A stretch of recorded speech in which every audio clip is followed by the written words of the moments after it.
Primarily it's for people who are thinking of getting into TEFL, but one of the first things they worry about is my grammar up to it? Do I know enough about English grammar?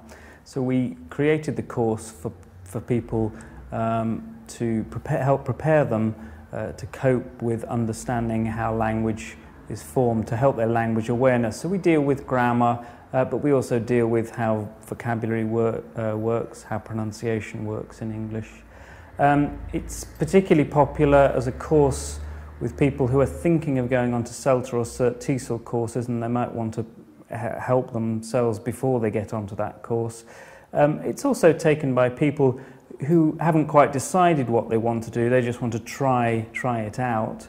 And it's also used by people perhaps who are going on gap years, who are going to be doing some volunteer teaching abroad, and they just want to help themselves before they go out there.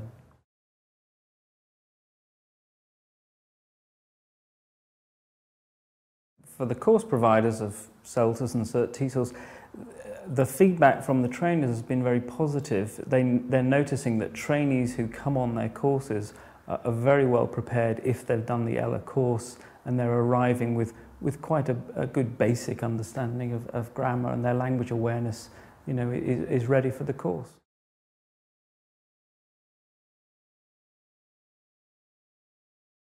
When you start the course, you're introduced to the typical ways in which we define language in the TEFL classroom. And then there are 30 lessons, and each lesson focuses on, for example, an item of grammar. It looks at different aspects of vocabulary, and then it moves on slowly throughout the course to look at pronunciation. But when you enter the course, you might begin a lesson, and it might be an item of grammar, and you might do some reading about that point. But then you get the opportunity to, for example, watch extracts from the classroom. So you'll see teachers teaching the grammar. So it isn't just dry definitions, it's actually actively seeing the grammar in action in the classroom. And the course also includes, for example, sound files where you'll hear students speaking. You get the opportunity to check your understanding of the language through doing some online exercises.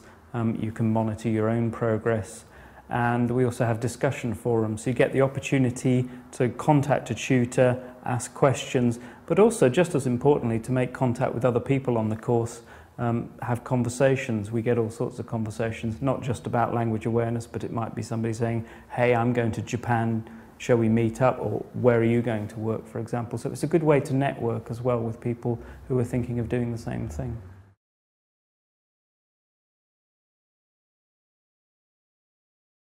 I certainly wouldn't say that once you've done ELA that will qualify you to teach. Its aim is to give you a firm grounding in language awareness. It doesn't prepare you with, for example, the teaching techniques. You're certainly introduced to them, but I would still advise you to go on to some further teacher training after you've completed ELA, but it's certainly a good beginning.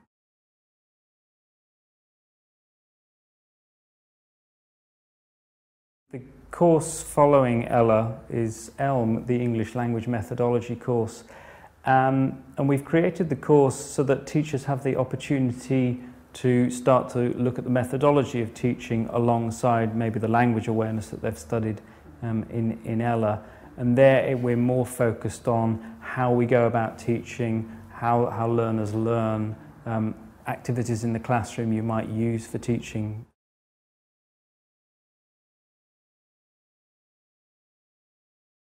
I'd probably recommend that you begin with ELA, you move on to ELM ideally, because a lot more of it will perhaps make sense. I mean, if you're already quite confident with your language, you might decide to go straight on to ELM and start looking into teaching.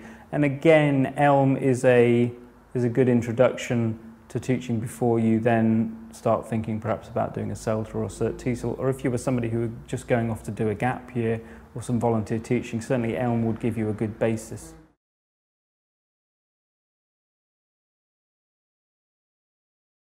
Anybody who finishes the courses receives a certificate from Cactus.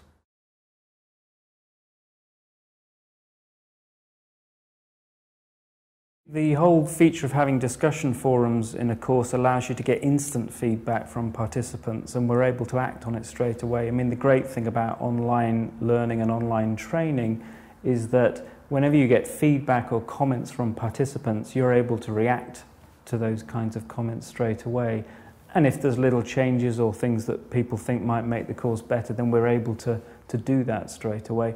But I mean, in general, the feedback's been excellent, and what we set out to do, I think we've achieved that, and people have found the course a really good starting point.